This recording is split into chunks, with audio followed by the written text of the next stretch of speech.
for those of you who haven't watched any raw footage of me, in general, on a fresh run, I tend to hit T16s and kill my Pinnacle bosses somewhere around the 6-hour mark. And there's maybe four main ways of doing this.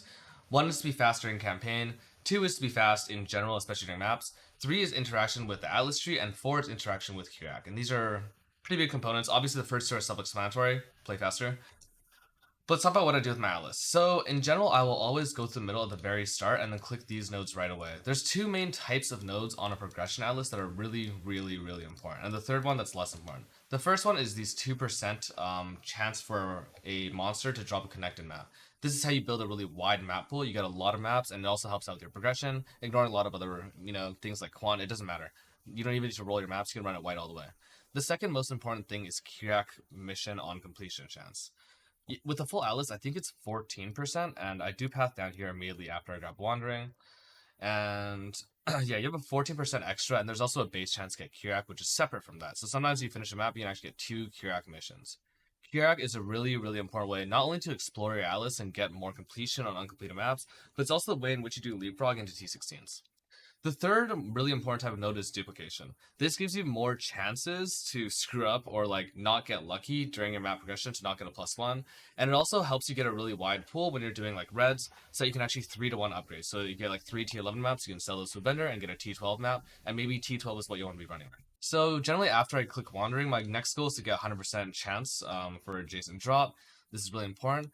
And then I'll start clicking a mix of duplication nodes and June. So I like to bank June early. June is really great for a mix of things. Gearing is really good on June. Natural gear. It's one of the only places where you get pseudo smart loot if you really think about it.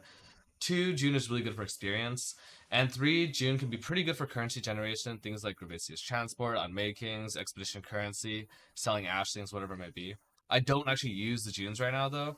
I bank it for later when I want to unclick Wandering Path, and I am actually taking my endgame farming tree, and then I click the notables for June. Now, Kirac missions. This is the other really important part of map progression. So there's a really specific rule I want to talk about. Generally, when you look at your Kirac missions over here, say I'm running white missions, right?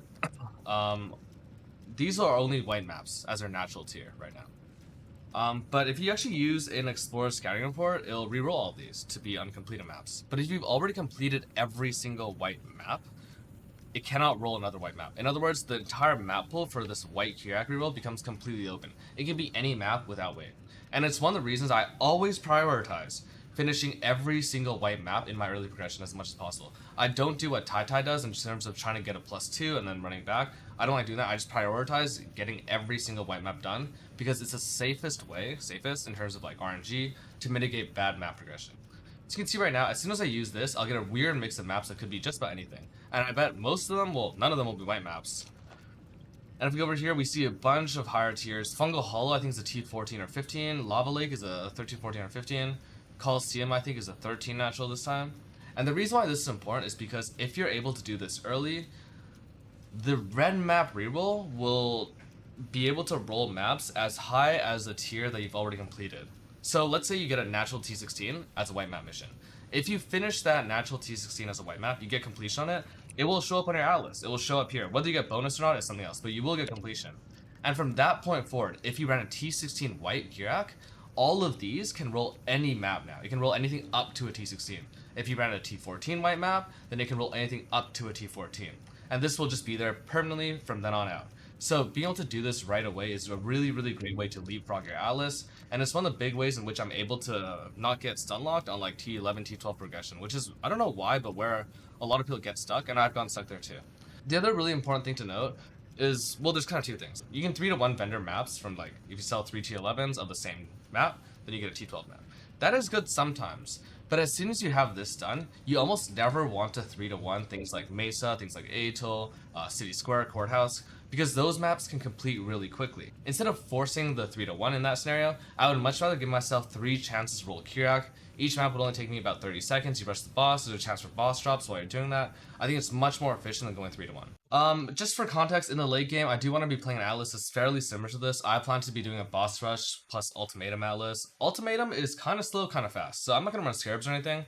If I get Stone Circles, I'm skipping. If I get Survival, I might skip it depending on how things feel. But generally, I want the killing mission because I think that one's really fast. I think the loot is really nice to do. It also pairs really well with a map boss rush Atlas using destructive play. And pretty much every league start I'm even considering it as a destructive play build. You basically want to be able to grab this notable, and this notable to give yourself a lot of chance of getting special map boss drops. And then otherwise, you really do need to take a lot of maps sustain. It's not perfect, but it generally works fairly well. The other thing is that because of my positioning on these nodes, I can really easily swap into June or swap out of June, depending on how my map pool is looking. But early on, I don't like to break my map pool, and also building excess maps lets you to sell maps early on, which can be really helpful to like people who don't really know how to do map progression, or just sacrifice to their map progression atlas in turn, you know, grabbing things like Essence, Breach, Legion, whatever they may be doing, right? So building a really excess map pool can be quite strong early. Obviously, this will change as the league moves on, but I'll link this below. Anyways, it ended up being a lot longer than I thought it'd be, but it's actually pretty simple. Just do this if you want to push T16s early.